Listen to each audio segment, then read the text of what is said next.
Okay, today we'll tell you how to dismantle a phone.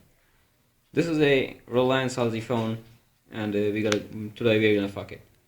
Okay, first of all, just remove the battery cover, remove it, and get it to hell. Okay, the next thing, pop the battery out, and it's like a bullshit battery. Just throw it away. Okay, it's a locked SIM phone, so it don't contains any SIM. Need not to open. Just tap the phone towards the table until the screws comes out by itself. Now once we have removed the screws, just just just get it. Okay. Yeah. Here's the main circuit board. I think we broke something. Let me see it. Just throw it away. No problem. Okay, let's get it done. Okay. Here's the keyboard. Here's the screen you can see.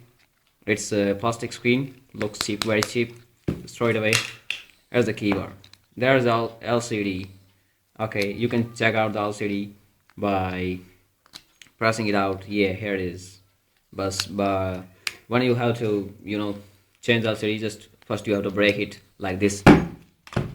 Yeah, then you can change it.